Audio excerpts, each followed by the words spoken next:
Let 'Em Go Barefoot is a podcast that dives into all things parenting and education through the lens of mindful awareness.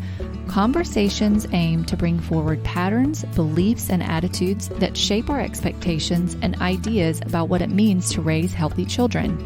With a blend of science, ancient wisdom, and intuition, we will explore ways to support, nurture, and connect with our growing children while also nurturing and expanding ourselves. I am grateful you are here. According to Deena, a holistic and integrative health coach, we all have a food story. However, many of us have not brought this story forward. We may not even realize why we have certain attitudes about food or how particular beliefs around health and eating have influenced us.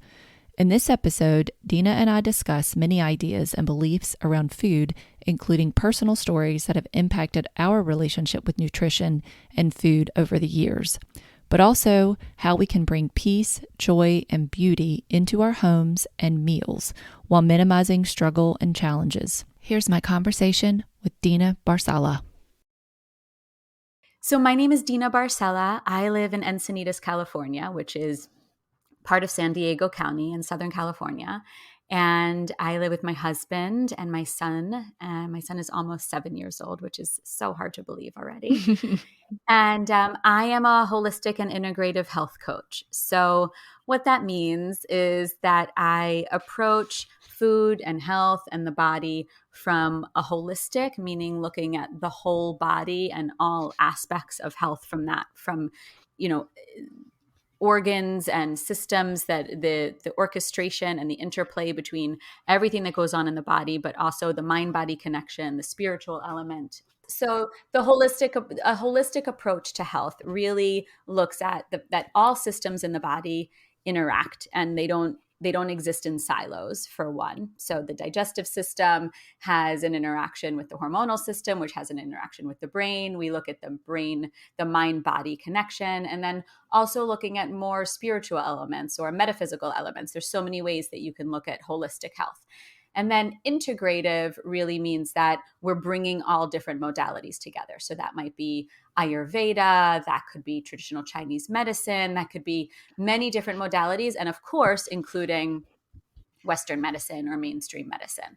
So it's looking at things from an integrative and a holistic perspective. And for me, that was key because I grew up having a lot of different health conditions, health issues, health hiccups along the way, that started when I was a small child, having chronic digestive issues, and then into my teen years, that was representing as more hormonal issues. And then I had a low thyroid, I had polycystic ovarian syndrome, I have a couple of different autoimmune conditions that are the autoimmune diagnoses. So it was really, really important for me to understand how to take care of my body. And that is what really brought me into learning more about a functional medicine model, learning more about integrative medicine, because for so long, for decades, I was just going to one different specialist for one different thing going on. So that was more of my health body journey from that perspective. And then also, I grew up in a home with a mother and a grandmother and aunts and cousins and friends' mothers. Every single influence that I had from women in my life were women who did not have a positive, joyful, really understanding relationship with food. And I grew up in the 80s and the 90s, and every single woman that I was around was either on a diet or off the diet and quote unquote cheating, lots of air quotes around these terms, and then getting ready to get back on a diet. So that is what, when we talk about natural learning, we talk about the feeling that comes in. We talk about just the lessons that we glean, the things that we learn from the environment around us. And that was very much what I learned, not necessarily explicitly stated towards me. No one was telling me I needed to go on a diet. No one was telling me I needed to, whatever it was, lose weight, eat less calories, watch my fat intake. That was never explicitly said to me, but it was something, as a highly sensitive person, I was very attuned to what all of these women were doing around me. And that is what I learned. And I developed an eating disorder when I was a teenager, around 13, 14.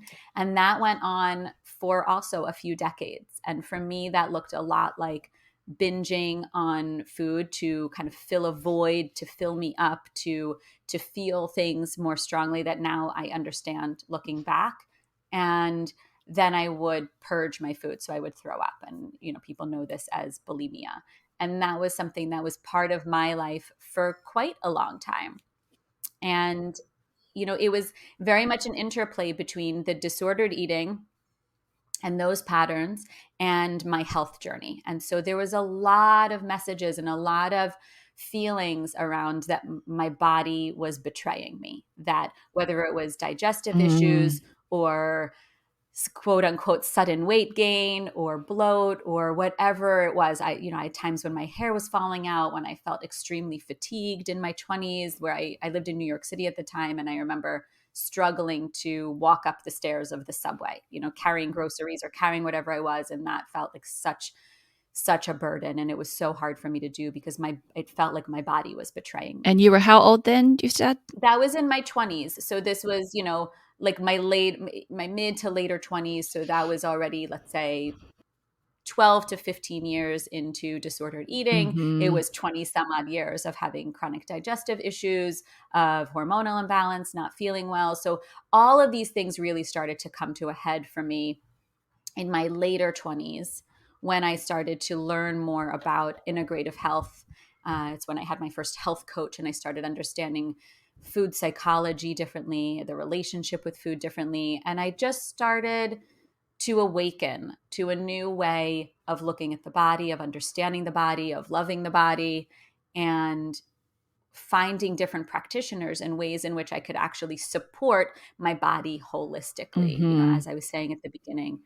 And it's been a journey, but I'll say that over the years, for me, being pregnant and then becoming a mother really catapulted me into wanting to have a different relationship with food, wanting to be able to nurture my child without a lot of heaviness around food. What I find in all the people that I work with is that we all have our food story. We all have, especially if you've had a tumultuous relationship with food, we all have this experience that we've gone through with food that is informed by so many different things, so many different influences. And then we become parents and we're there to manage and oversee and, be the influencer around food for our children, a primary one in those very early years, right? So, and it starts from day one. It starts with, are you breastfeeding or are you bottle feeding? Are you doing it on a schedule? Or are you doing it on demand? Are you doing this formula or that formula? Like, how are you nourishing yourself to optimize breast milk? Like every single thing, it starts right away. And it feels like a lot of pressure for a lot of people who have had this tumultuous relationship with food. Well, I'm sorry, go ahead.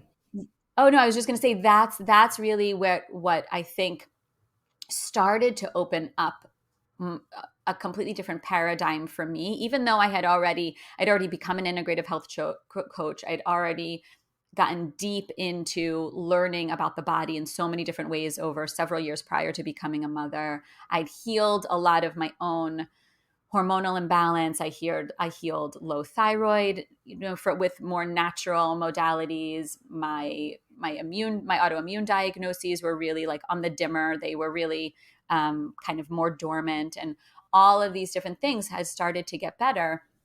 And then becoming a mother shifted that profoundly. And then a couple of years later, my mother passed away.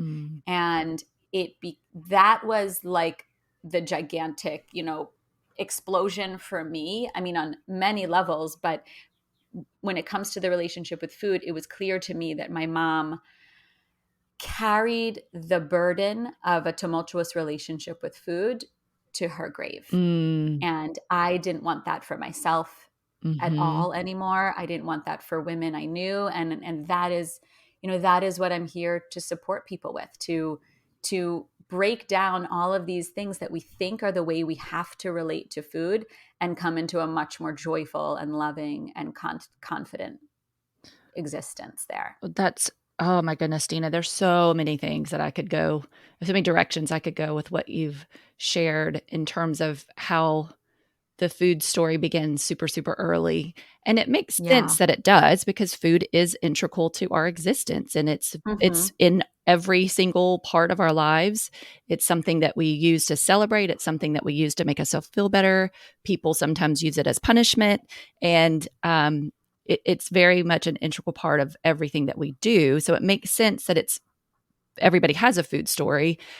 I am very curious about the ways in which the messaging that you received as a child, how and you mentioned too that you were more sensitive, so you were more aware of Hmm. those things. So nobody said anything necessarily directly to you, but you Right. took those examples that were presented to you in your immediate circle and you digested those. So you digested that information even though you were not told directly. So I'm just wondering, like, that thread of what you saw with the women in your circle, did you also notice the way that men were behaving around food too? Or do you feel like you really honed in on the women and took those messages a little bit more personally? Yeah, I'll say for me, I was raised by a single mom. My father was just never really in the picture growing up. And I do have an older brother, but he's much older. He's 5 years older than I am, and it was almost like we had different childhoods. And that's there's a lot more to say there, but for the Sure. sake of this, and it's also very interesting that many women in my family were divorced. So Okay. very often I would only be exposed to the women. Mhm. But in thinking back, I can think about my grandfather and also a very strict, rigid relationship with food around he would eat exactly this at exactly the same time, and not really having any joy in that Mhm. experience. And so a lot of it was food either as just we just eat and it's fuel and it's just what you do, or it was a very like kind of bingy overdoing relationship. Mhm. So it was like all rules are off the table, or we are. And I love how we have all of these, like you said, you digested this Mhm. information, and you could say like off the table. You start to see how there's so many food metaphors. But it was either like the very rigid, I'm on the strict rules, or there are no Yeah, rules. right. Well, and I personally have had many, many conversations about food and around food, and it has certainly impacted my life as far as earlier on. Had gotten very sick as a little girl around third grade, and then twice as a before that I had mononucleosis, and so I was Oh out of wow. school for a while. I had a homebound tutor and everything because I just couldn't. I had no energy. I couldn't even like talk on the phone for very long, and couldn't see my friends because I just couldn't move around very much. And eventually, got better and healthier and was able to go back to school. But that's when the food world became crashing down on me because the doctors told my mom she needs to eat these sorts of foods and not these sorts of foods. And from a Southern family where fried foods are just Hmm. part of life, and cakes and desserts, and we had a lot of joy around food. I do recall many, many instances of being with our families and just enjoying food together. So I do feel like I had joy around food, but it became really obvious when I got sick that there was something more to just opening a pack of food and eating it, that it was nourishing my body or not Yeah. nourishing my body. And then over time, I became acutely aware of it, especially when I got into college and was noticing. Well, actually, I'd say before that, even high school, I was getting migraines and I started noticing some connections between what I was eating and how that was affecting my body. And then eventually, I got a couple of episodes to the point where I went to a neurologist and I asked the neurologist. This is one of the most pivotal moments of my life. I sat with the neurologist and I looked at her in the face and I said, "Do you think the things I'm eating are affecting the way I'm feeling?" And she cocked her head and kind of looked at me like, "Mm-mm." No. And No, there's no way and that's I possible. and that moment, I was like, I am really confused, and I think I need to start doing a little bit more of my own reading and Yeah. digging.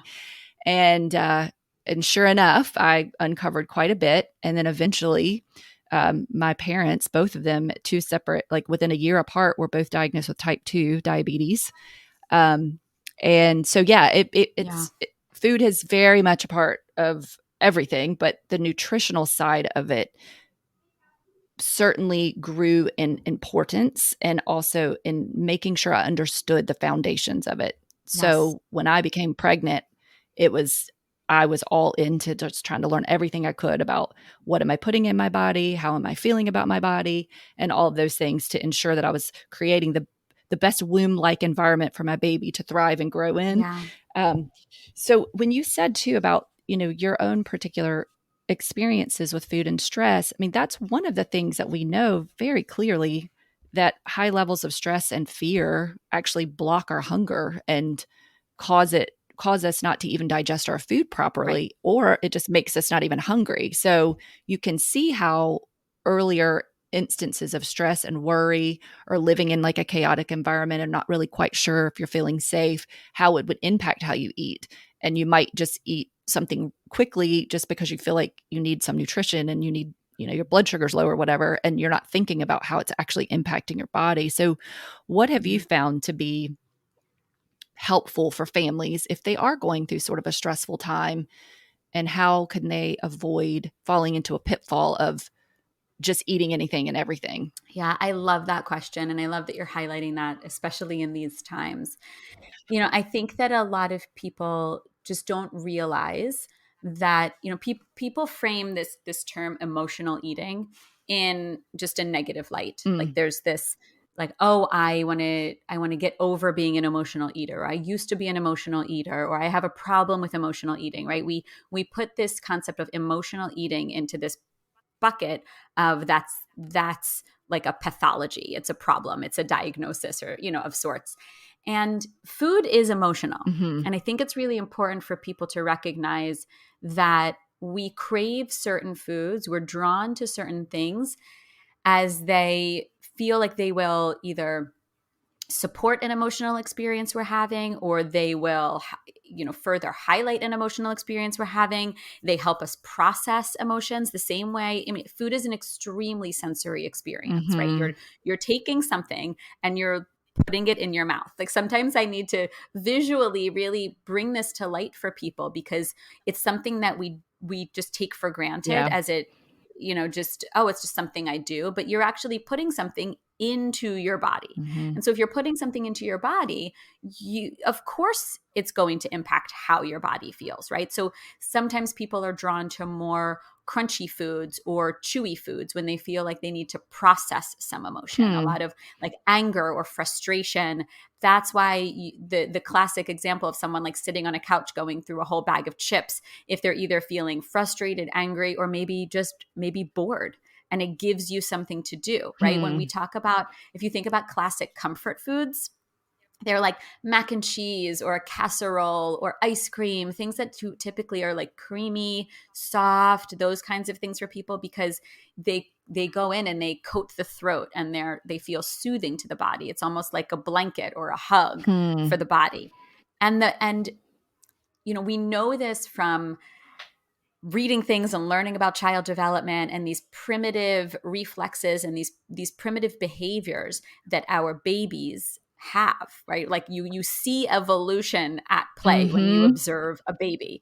And so these things are just part of the human experience, and as we get older we train ourselves out of these things. But emotional eating, or eating something that feels soothing, or eating something that helps you process something that's going on for you, it starts very, very, very early on.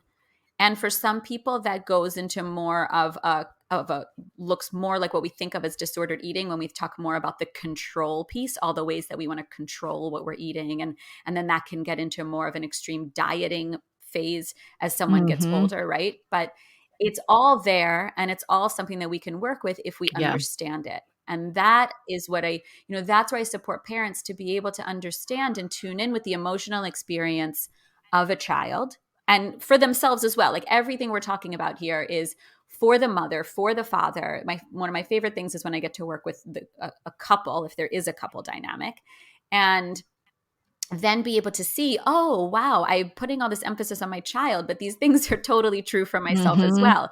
So when we can start to observe those behaviors and we can understand those tendencies, again, for the sake of this conversation, making the comparisons to natural learning, we'll know if our child optimally learns certain things in the earlier part of the day or the later part of the day. Do they learn better in nature? Do they learn better sitting at a table? Do they learn better with a certain app or from a book? Are they more of a tactile learner? Are they more of an auditory learner, right?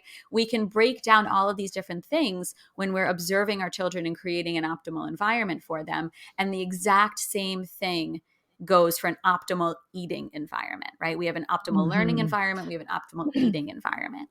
And so being able to see when a child is feeling really frustrated and then maybe how they're eating or what they're drawn to, like this observation and curiosity phase is always step one, right? Like when we talk about deschooling, we are stepping back and we are just taking some time to observe and allow ourselves come into a new paradigm. And we need to do that with food as well.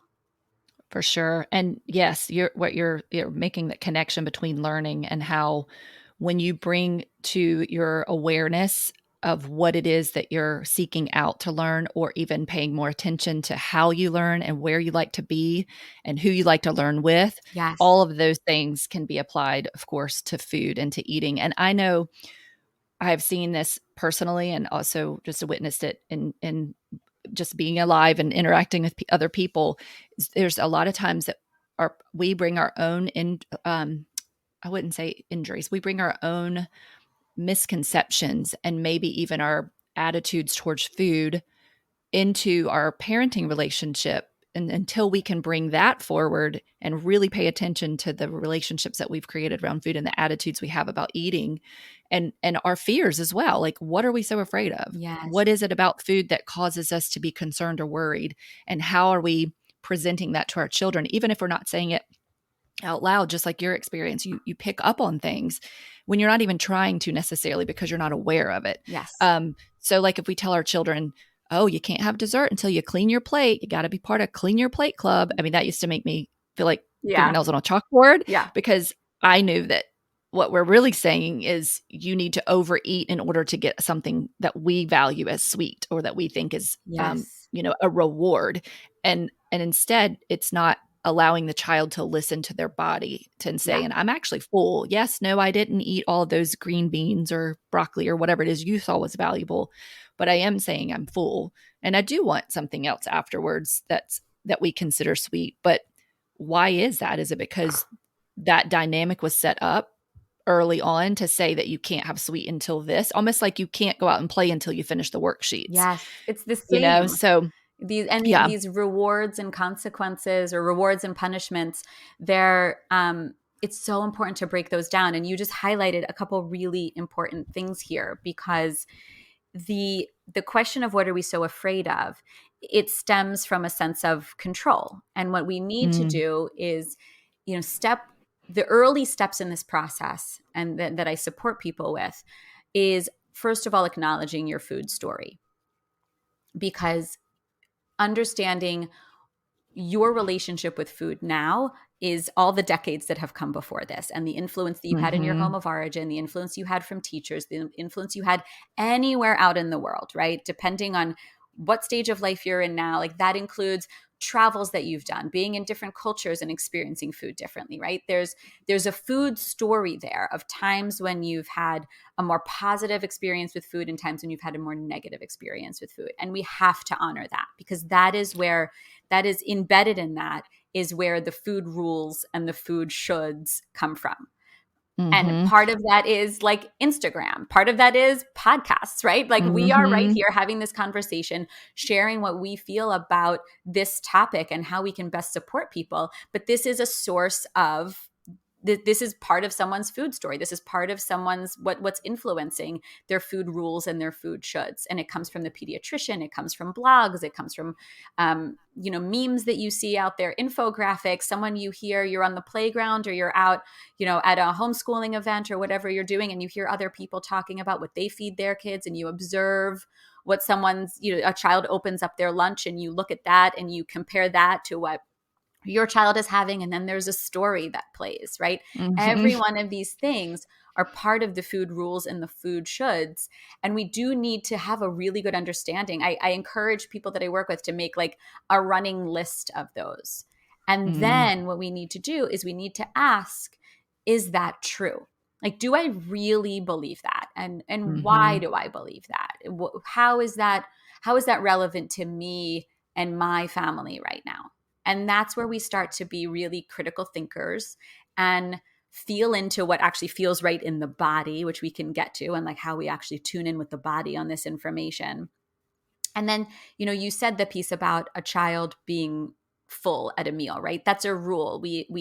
Someone told us, we've been influenced somehow that you need to eat certain things before other things. So we need to break that down for ourselves and come into the place of where is that true, right? I personally don't see as much in like this day and age with the people that I work with where they're saying finish your plate. I think that was a little bit more when we were younger, and then having dessert. But what I do encounter is this rule about that a child needs to taste food. You need to have 3 bites, or you need to taste it X number of times. And that is one that, is also worth challenging and asking, like, is that true? What does it mean? What does it mean to tell someone that they have to put something in their mouth and then be able to decide, do they like it or not? And what is the experience, right? And I've shared this story a few times where my son made a snack for himself one time, and he wanted me to taste it. And I just at that moment didn't prefer that. I didn't want to be eating that. It didn't look interesting to me.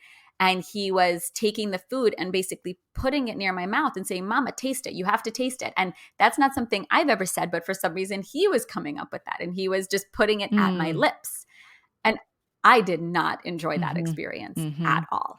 That felt like just a lot of pressure. It was all things negative for me. And so we have to really think about, how can we make food be inviting? And so much of that goes beyond the what of the food, because what we are indoctrinated with is diet culture, and there's like diet culture on one end, and then there's wellness culture on another. And in this day and age, most people I work with are taking both of those heavy dogmatic, lists and shoulds and rules, and now putting them together. And that's where navigating food feels like such a chore and so impossible because, go ahead. Yeah, well, I was going to say, when we were talking about the messages that we pick up along the way, you've got also epigenetics, which plays into sort of our origin stories of our parents and our grandparents and so forth. But then when you said the thing about asking someone to put something in their mouth, that's so profound. It really is. And it's not even like I haven't thought of that, but just really sitting here and thinking about that, it is because I'm such a fan of supporting my children to do whatever they want with their bodies. Like, do you want to hug somebody? Sure, go ahead and hug somebody. Do you want to cut your hair? Yes, cut your hair. Do you not want to cut your hair? Okay, that's fine too. I love these examples. And so the idea that for some reason food and anything related to your body and body autonomy all of a sudden goes out the window. Right. It's really it's also food specific. That's the thing that I find a lot. So families may have if you want to cut your hair, cut your hair. If you get to wear what you want to wear, you can, whatever those things are. But when it comes to food, it just goes into this totally different bucket for people because there's so many rules and shoulds about it. And, getting back to the question of what am I afraid of? What is the underlying fear? And that's something that is a question that I ask early on when I start working with people. And it's usually about health. It's usually about nutrition. And sometimes what comes in is I want my child to be like thin, or what someone might say at a healthy weight. There's some of that kind of diet culture that comes into it as well. But it's mostly about I want my child to be healthy. And since my child is not eating what I consider to be enough vegetables, I'm really concerned. And this is just a for instance, although it's a pretty common one. I'm concerned that they are not going to be healthy. I'm concerned that they're going to get sick. I'm concerned that they're not going to have good energy, right? Like there's all of these things, but it's such a hyper focus on my child is not eating enough vegetables, or my child is not eating enough protein, or whatever it might be. And so then it just puts this like pressure cooker on just the what of the food, without then we take a step back and we ask, okay, how are we making this inviting? What is the environment like in the kitchen? What is it like for you, mom, or for you, dad? What is your relationship with food here? What is your child observing? How are you modeling certain things? What is the actual system for food prep in your home? Because if there is no system, if it's basically just like a free-for-all every time, or it feels just totally groundless, like you don't feel like you have a good understanding of what you're doing, then every single meal, every single eating opportunity feels like pushing a boulder up a hill. And how am I going to get there? How am I going to figure this out? And then again, the child witnesses that energy around it. For so many parents that I work with, food is either it feels like an interruption to the day. It feels like yet another thing they have to do. It feels like oftentimes, again, stereotypically, but I see this a lot for moms. It's an afterthought. They're sort of like eating the scraps or the leftovers, either literally or figuratively, but they're generally resigned to what they feel like is appropriate for the kids, or what the kids just will eat, like and that selection tends to get more narrow and more narrow and more narrow over time, and they're just basically going along with what they think their kids will eat. And then here she is over here, here's mom who has lost all joy in food, has no interest, is coming into a more and more negative relationship with food over these years, when I get back to what is the fear, or on the flip side of that, what is your ultimate goal for what you want for your children? They want a child who can grow into having a joyful and confident and, trusting relationship with food, that they know what food feels good in their bodies. They know how to nourish themselves. They know how to take care of themselves. And if that's the vision, that's the value, that's the goal, but it is totally incongruent with the way that they're living, because our culture has told us that food is a chore, and that food is hard to manage, and that food is, that food for kids, like all the memes and all the reels and all the whatever, right, around how challenging it is to feed children. And I'm just here to say that it really it can be a lovely experience for the whole family. Just like you don't have to push the boulder up the hill on math worksheets, right? Like we can experience math in a million different ways. We can experience science in a million different ways. We can experience reading in a million different ways. We can experience food in a million different ways. Yeah. Well, and nutrition. Yes. And I do that. It's so important to put food into that same category with everything else that we feel very strongly in supporting our children to follow their interest, and same with their food interest. And, there's the famous quote, "Let food be thy medicine and medicine be thy food." Yes. And I do think that we are in an amazing time of information, which also has the negative consequence of being overload. And we get so many different ways of looking at food that it's like, well, which one's right for me? What is my body type? What is my personality? How should I, should I do keto? Should I do fasting? Should I, Totally. All the different choices, to the point where I know, as far as the stress is concerned, as I've seen in families, and I know I experienced it earlier on when my children were a bit younger, you kind of feel like a short order cook, because you're not making one meal that everyone can eat. You're making things for specific appetites or specific taste buds. And when you're married, you've got two different food stories coming together that then Yes. influence the children and also set up these different examples of what food looks like. Who's cooking, who's preparing, who's shopping, who spends more time thinking about food, who spends less time.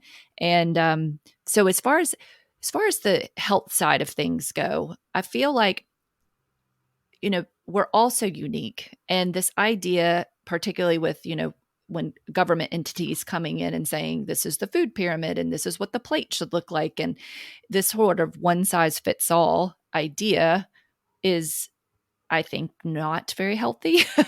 Right. um, Yes. and so, like you said, a million different ways to look at food. So can you give us a couple of possible examples of how? So let's think about a family who has a couple of young kids and maybe one has a special diet restrictions or considerations because of some health issue. How would you address that? Sure.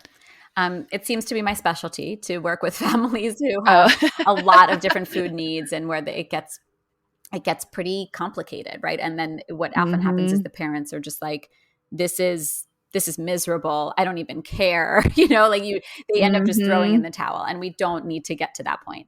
So yes, Okay. it is not uncommon, but as you said, if it's a two-parent household, there's different food stories there.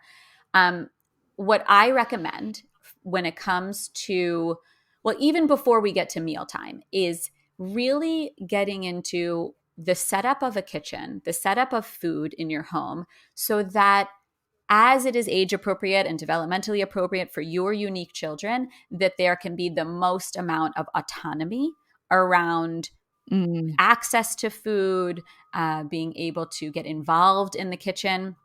Because again, there's many things that come before the actual mealtime that creates an inviting experience. For most families, what I see is that the more children can be engaged, the more children can have autonomy, the more children have an understanding of what's basically going to be on their plate, what's going to be on the table, the better. And that makes sense, right? mm-hmm. If you were to come to a Mm-hmm. table and just see this food here, and then the expectation is that you just eat that food that someone else decided is what they wanted to make, that doesn't really feel inviting, right? Like when we go to restaurants, I mean, Mm-hmm. everyone's, you may go to a restaurant where you say, like, chef's choice, you cook for me. But if you have food intolerances like I do, I can't do chef's choice. I need to be able to Mm-hmm. sub this and sub that and choose what I'm getting on a menu. And that's what makes the experience inviting for me. So we want to take that step back, take that like 10,000-foot view and look at the different pieces that are going on there. And then when it comes to actually being at the table for a meal or for an eating opportunity,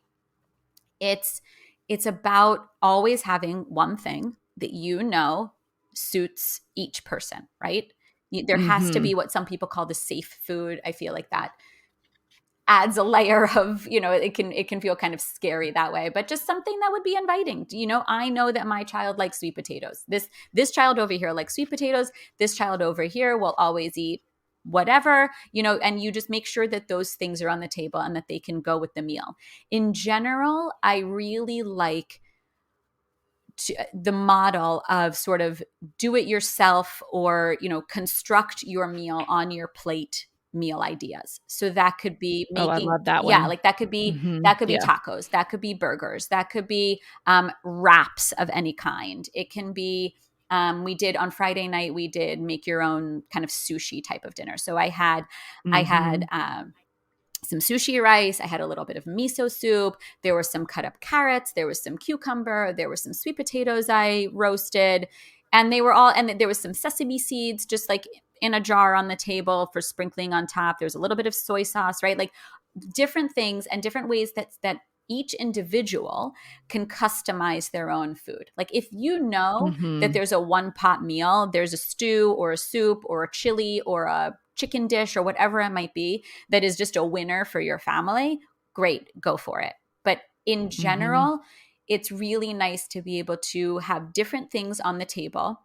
And this doesn't have to be overwhelming. You're really just taking out like a couple condiments from the fridge, something to sprinkle on top, something that is like a base, you kind of are working with Mm-hmm. similar things. And, if you look at my mealtime in my home, it's a very similar look and feel over and over again. So it might be sliced sweet potatoes that can be the thing that we can spread something on or put a little like burger slider on top of. Or last night we did like a braised turkey that we shredded. So there was just some shredded turkey, and that shredded turkey can then be used. It can be used in a sandwich. It can be put on a salad. It can be thrown into a bowl of soup. It can be put in a wrap, right?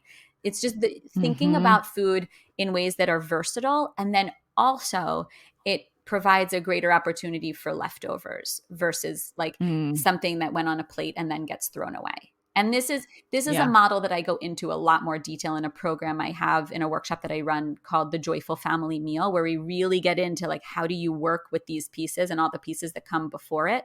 But there is an essential Mm-hmm. piece here that is that the parents are not plating the food for the children. And again, if you have a Right. baby, Yes. if you have a child that prefers that, right? But in general, it's an invitation Mm-hmm. for people to take, everybody in the family can take what they want from the options available. And Mm-hmm. then going back to what you were Yeah. saying earlier around like you have to finish your plate and kind of those rules. I like to encourage the people that I work with to think of it as more of a sequence, right? It's not that a dessert is a reward for eating a meal. It's that, like, I'll tell you what we do in my home. If my son does not eat anything that has like protein in it or something that is like what he and he will use this word, like something that he feels is like healthy or nourishing or makes him feel more full or anything like that, he's not going to then go have something like let's say we're out and about. This is not as relevant for us at dinner time, but let's say we're out somewhere and he hasn't eaten any of his like proteiny foods, and then he wants Mm-hmm. to get ice cream or he wants to have like a sweet something somewhere. I will say to him, I've noticed that you haven't had any food with protein recently. And we have a conversation about blood sugar. And my son is only 6, he's almost 7. And this is where I want to Mm-hmm. encourage families to get into more of like a body wise conversation. And we can talk about that for a few minutes, after this part. But it's something that we shy away from, giving our kids this knowledge about their bodies, and then we Mm-hmm. hyper focus on the food. So Yeah. in a meal, if you notice that your child is exhibiting like behaviors, or it looks like their blood sugar is really tanked and they're not eating anything at dinner, and if you think the meal is inviting and that there's definitely things that they could be eating, and then they want to have like some cookies after that, that's an opportunity there where you can talk about like what happens in the body and how that might feel when that child is going to sleep and their blood sugar is not really regulated. So Mm-hmm.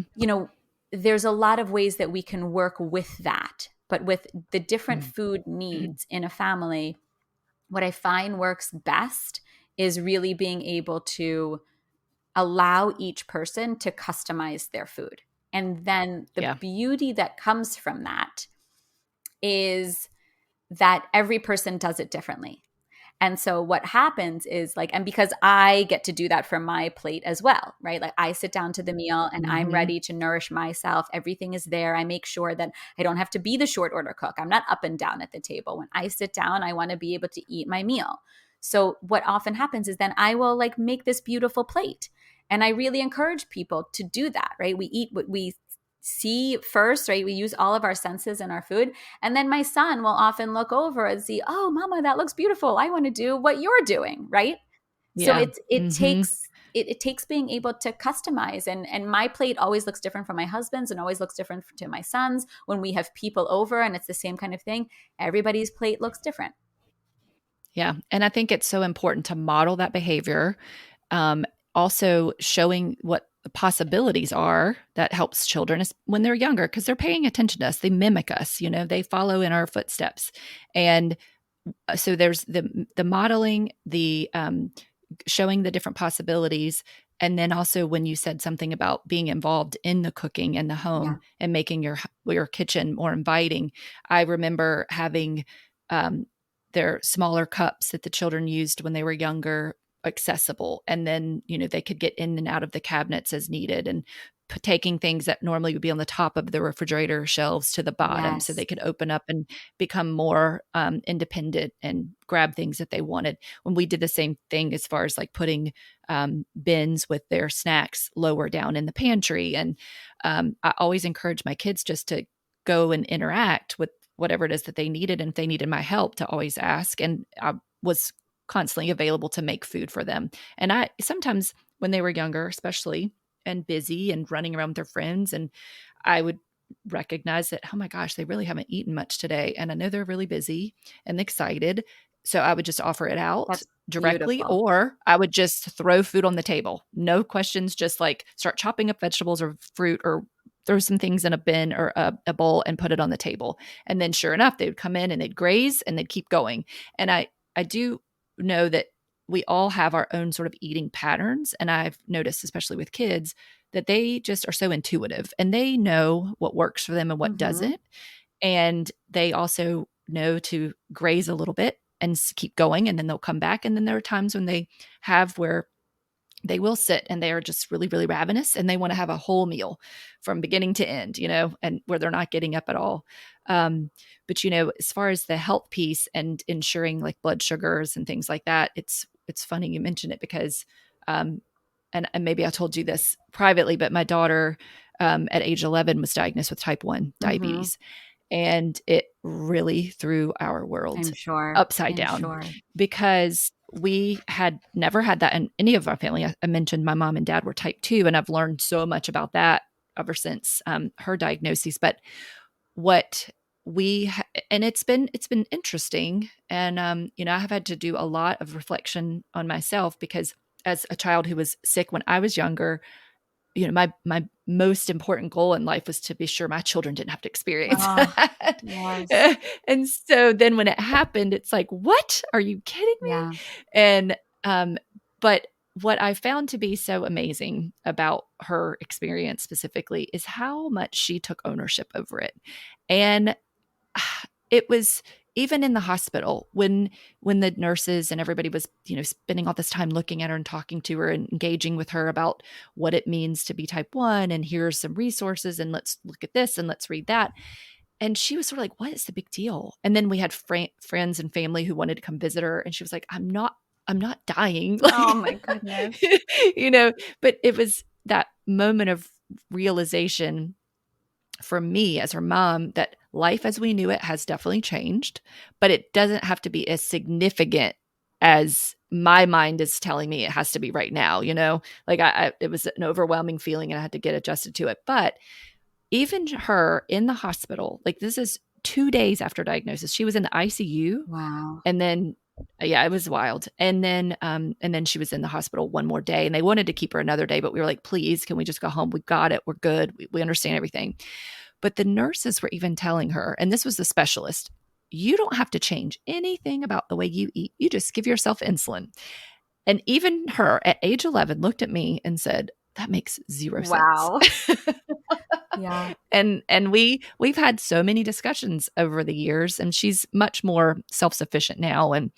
Um, and then there have been times where I feel like, I might ask her a question and I'm like, listen, I just need you to tell me if I'm being too much. If you don't need me asking you about where you are or what you need, please be honest. I just don't want to overwhelm you. She's like, no, mom, sometimes I like you checking in on me because I do get a little bit like I stop thinking about it and just kind of go along my day. And so it's something we have to think about Mhm. all the time Yeah. and be really, really conscious of the choices that we have available for her. And then, of course, what we have in the world. So there's been a few things that we realized that really her body just does not like. And she pretty much, it's better for her not to do it. Kind of the same way that, we would feel if there was a certain activity that we just knew Exactly. our bodies didn't Yep. like. And I was going to say too about specializing or not specializing, but um, being the example for our kids as far as like how we eat or asking them questions or pointing out things that we notice. We would do that if they were tired, or we would do that if we noticed that they were pushing themselves a little too much and they're not sleeping, and so they're waking up the next day feeling kind of groggy or getting really cranky. So you're right. I think we get sometimes a little too sensitive about food that Mhm. we wouldn't want to say anything because we might push them over the edge or Right. something, but That's a it's not biggie. the case. Yeah. Like the conversation, it's just that. It's a conversation. It's a matter of, are you asking because you are concerned and you're trying to get information and you're curious, or are you doing it because you're being judgmental? Right. So if you can discern those two, then I think it just is a conversation. Yeah. I mean, I think that that's a big piece because a lot of families, part of their fear, it's about health, as I was saying before. And then another part of the fear is that I don't want my child, I don't want, people say to me, I don't want to give my child an eating disorder. And if you're listening to Mm, this, and if this is something um, that is concerning to you, I want to make it clear that you cannot give your child an eating disorder. You can mm, absolutely work on and optimize and do some inner work and some reflection and a lot of what we're talking about here to come into a really loving, confident and joyful relationship with food for yourself and gain tools to model that and to create a home around that.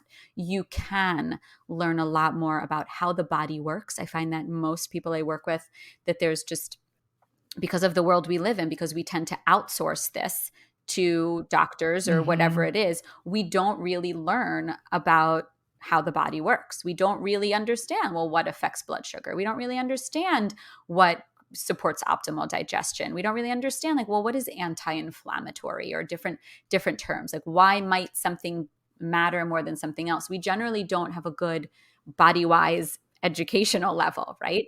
And mm-mm, so these no. are things that you can absolutely do, and these are things that you can support your child with. But having an eating disorder comes from many different places. One of those things often may be the influence in the home of origin, but there are many different pieces there. And so the best you Mhm, can do is provide a safe space, a safe and loving environment for your children to learn about their bodies, for your children to feel confident in how their bodies work, for your children to not, to, as much as possible, right? We can't have attachment to the outcome, but creating an environment where your children don't feel like their body is betraying them, where they are not afraid mm, of their bodies, right? And that right. is a piece that I feel, I think that there's so many wonderful things that modern science and Western medicine and everything helps support our bodies with. When it comes to prevention and when it comes to really understanding the inner workings of the body, I do feel like it is an area where we tend to fail because, like I said before, we outsource it. So we're given the message Mhm, that it's not up to us to be our greatest advocates, that it's not up to us to be the expert on our bodies, that it's not up to us to listen to, oh, that doesn't really feel good. Or like the same way you said that your daughter had this mhm, understanding at age 11 that food should probably be an integral piece to the puzzle of supporting her type 1 diabetes, right? right. Like my son Mhm, has known for a couple years that when he eats cheese, he gets constipated. We see it like the same, mhm, he eats cheese or what, on day 1 and day 2 he is not pooping. We see that every time, right. right? And he typically has regular bowel movements, so he knows that.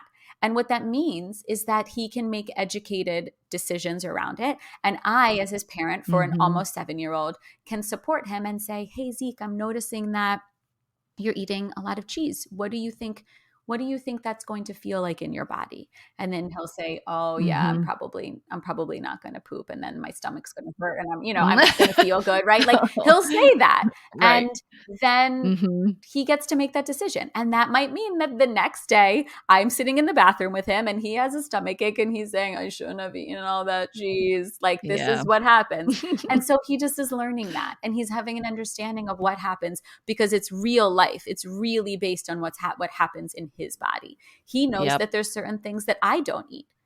And there's things that I don't eat that he does eat. There's some things that I don't eat that like he also doesn't eat, right? Like there's things that his father eats that we don't eat. Like there's just, and that can be totally fine as long as it's coming from a place of, it's like, well, I know my body. Mhm. Yeah. Well, and we're talking a lot about specific foods and the rules we place around them. But I also think a lot, and like you mentioned earlier, with the mind body connection and the spiritual aspect of our being, and how we can place a positive attitude and a thankfulness and a gratefulness to any of the foods that we do consume, in order to create that sort of positive energy around it, so Yes. that we don't have this negative attitude about food in general, but more like, I am grateful that I have the opportunity to eat this meal. And Yes. I'm grateful that I can, sit quietly in space outside and eat this apple, or have these carrots, or even chips. I mean, if we want to create a positive attitude about eating, it really does have to include everything. And even if it's things that we know will eventually come back to get us, so, like the cheese for your son, and for us it's gluten, Mm-hmm. or for my daughter especially, um, I still want her to enjoy it when she's having it. Yeah. and and so there is that energy that we can bring to the table, if you will, Yeah. before we even consume anything. Absolutely. And that's something that we also do as is part of the joyful family meal kind of methodology, is that there's, when we sit down to a meal, I will always just like kind of put my hands around my plate or on my plate, and I take a couple deep Mm, breaths. I close my eyes and I take a couple deep breaths. And I've explained to my son many times that it helps my, like, that I feel really good when my body comes into more of a relaxed state before I eat, and that really helps support digestion. And then I'll say to him sometimes that, I'm noticing that you have a lot of big energy, and your system, like I can see your heart, I can, feel your heart is racing really fast, and you have a lot of big energy. Do you want to go play for a few minutes, and then you can maybe come back to the table? Or would you like to take a couple deep breaths with me so your system is a little bit more calm? Or we'll talk about sometimes the pace at which he's eating, mhm. and what it, so, and we have a book where we've talked about the digestive system, so he knows all of the places where his food is going to go after he chews his food. But we talk about, well, why is it so important to chew your food a lot, right? These are all things that we can talk about, and we can model in really lovely ways to come into the mealtime experience. Mhm. Well, I love how you mentioned about the excitement, because we talked about stress and anxiety and Yes. how that affects digestion, but so does excitement, and a lot of energy. If you're wild, and not wild, but it's children, like Yeah. big energy, excited and happy and joyful, and they just want to keep moving. That's an important piece to recognize as well. Maybe it's not quite time for them to sit and settle and actually digest their food, even though it is for you. So it's okay if they don't sit with you at the exact same time every day. Yeah. And that's that other piece about the idea of putting parameters around food times and food, um, who joins together when they eat. And I know with us as a homeschooling family, and we have homeschooled for so long, there was a part of me earlier on that felt like I was doing a disservice to my kids by not sitting down every single evening and having a meal together. Right. But the more I started realizing it, I was like, we spend so much time together that the evening is actually when we don't hang out. Yes. And that's okay, that we can kind of pick and choose when we want to eat. And sometimes that might be together at the table. Sometimes that might be in the living room while we're watching a show, Mm-hmm. for us specifically. And that's okay, because we're doing so much together prior Yeah. to that evening meal. Yeah. And that's part of the deschooling piece, like the deschooling the Mhm. mealtime is there's a lot of research that's been done. And actually, to be clear, it's not actually a lot of research. It's like a few studies that have just gotten a lot of press Okay. around the importance of dinner time, of family dinner time, and all of the things that happen with family dinner time that are so important for modeling eating behaviors, for families coming together, that there's things that will be said at the dinner table that won't be said otherwise, and why it's so important for everybody to sit down at the dinner table. And of course, that's going to be based on a more conventional model of what their daytime Mm, rhythm looks like. But right. you know, something that I think is really important to recognize is that food and connection with others do not always have to be coupled. So sometimes we have Mhm. food without connection with others. Sometimes we have connection with others and where food is not part of the picture. And sometimes the That's two of them come together and being that's able. such a great distinction Yeah. too. I really like that. Yeah. I mean, I have times where I eat by myself and I want to eat by myself. I don't Mhm. really want anybody else Yeah. around. You don't always have to be in conversation with people every single time you're eating something. Mhm. And noticing, like being able to observe and notice what the rhythm is for people in your family Yeah. and being able to come into it. And the thing with dinner is the primary problem for most families is that it is the time of day where there is the highest, like everybody's tired, right? You have the least amount of bandwidth. It's the end Mm. of the day. There's all these things that you need to get done within some short period of time before bedtime, right? Again, speaking more about like younger children, maybe 10 and Mhm. under in this example, but where parents then want to be able to just have their own time before they go to bed. So there's this like, okay, we got to do dinner, we got to brush teeth, we got to do bath, we got to do reading, we have to do songs, like whatever the rhythm is for your nighttime routine that you're trying to pack in. And everybody feels that pressure, right? We have Mhm. the least bandwidth and the highest expectation. It's the time where it's also the time where most families, again, traditionally based on kind of more older rules, assume that that's where like the nutrition is. Yeah. Like, what is the perfect family meal and what does that look like?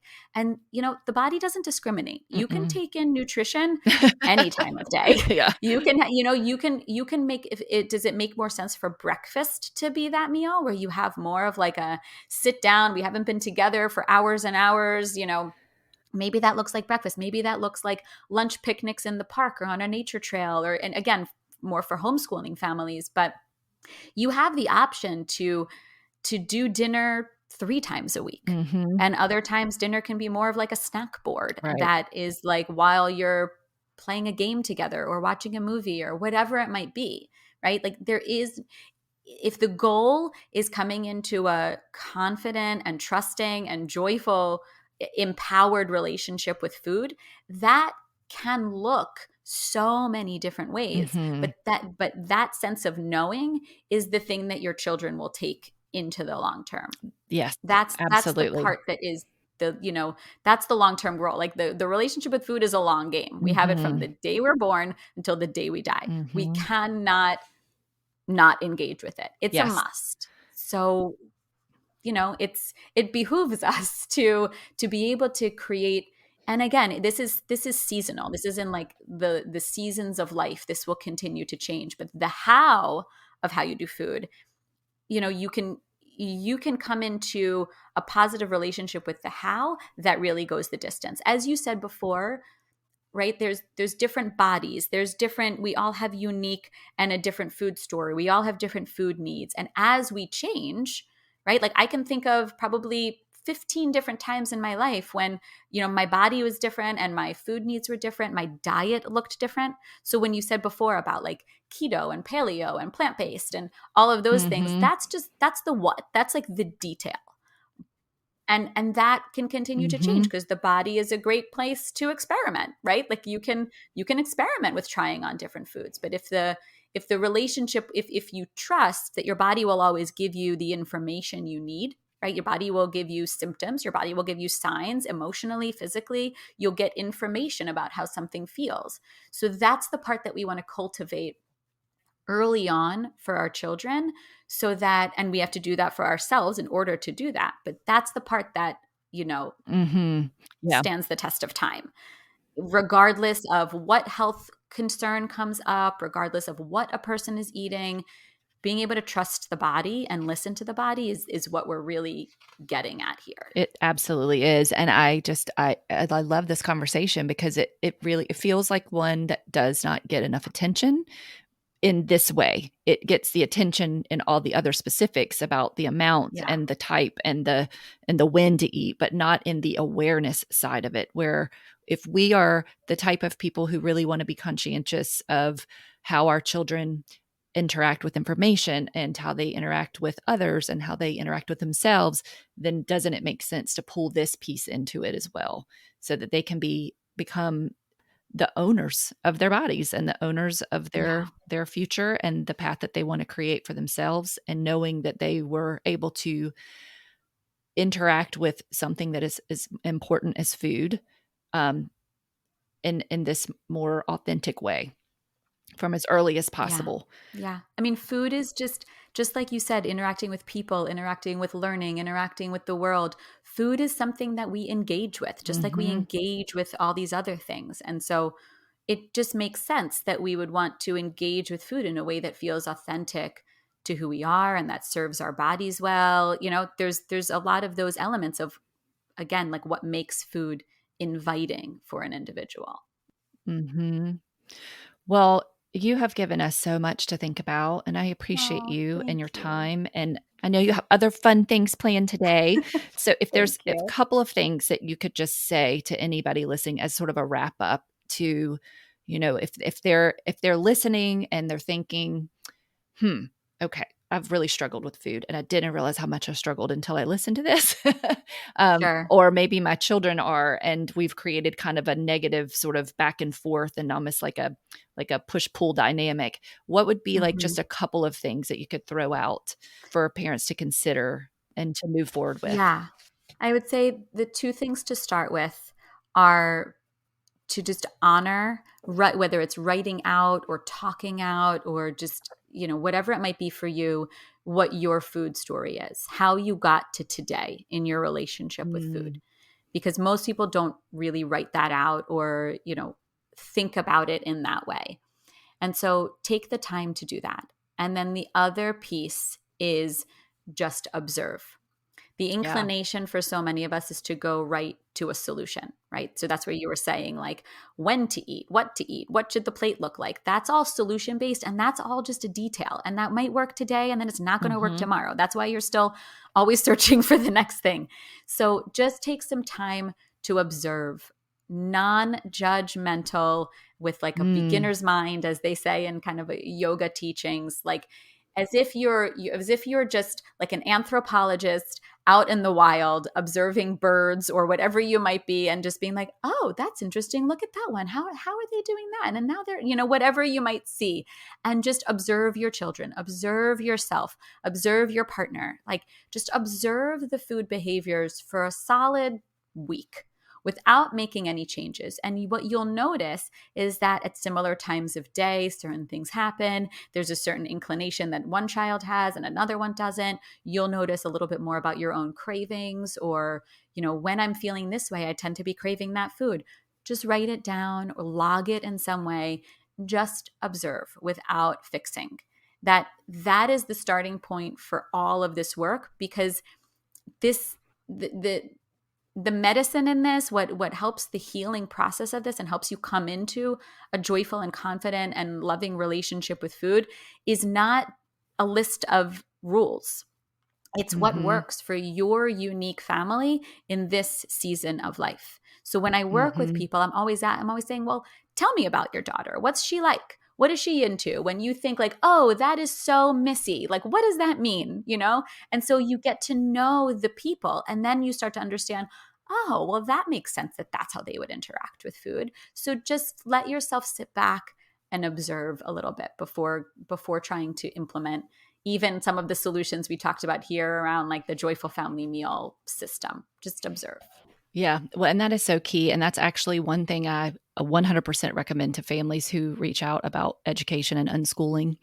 It's like get a notebook on each of your kids, write down what they like, what do they gravitate towards, what do they enjoy the most, what lights them up, what do they not like, what do you see that they participate in and then they stop participating in and because they've lost interest, and the same exact thing. So that's a wonderful It's idea. the same. I never thought about doing that for food. I just never Yeah, did. because we just tend to put food in this other kind of, I don't know, like have to Hmm. bucket, or like that there isn't, that there we for some reason, I don't think anybody articulates it, but we tend to not think of it as, wait, how can we get creative? How can we create a sacred space around eating? How can, like we think about that when we go to beautiful restaurants or when we travel, but we don't think that there's ways that we could just invite that special element into our own homes, Right. even on a daily basis. Right. We do it around parties and things like special occasions, but Yeah, we make the nighttime or the day to day very mundane, and it doesn't necessarily have to right. be. And of course, sometimes it's just perfunctory. It just is what it is, and we've got to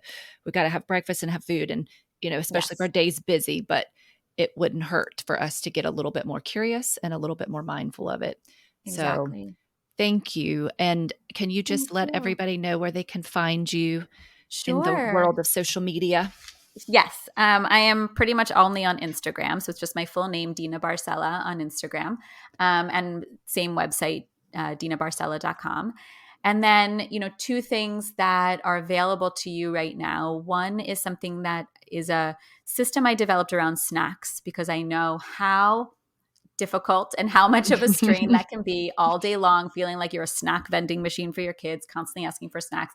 And so it's a way for your children and for you, for everybody in the family, to create connection with food, so that it's accessible, it's empowering. It's a whole system for how snacks come into the home, how they get put away, how they are labeled or made available, and how that suits the individual needs of everybody in your family. So you can grab that for free in my Instagram link or on my website, and it's called the Snack Hack. And that's just a free download and then a series of emails to just help support coming into it. And I think that is a great step one, because snacks are something that most families interact with, and that will start to help shift the relationship. And then the other piece is the Joyful Family Meal Workshop. So that's something that is also available now.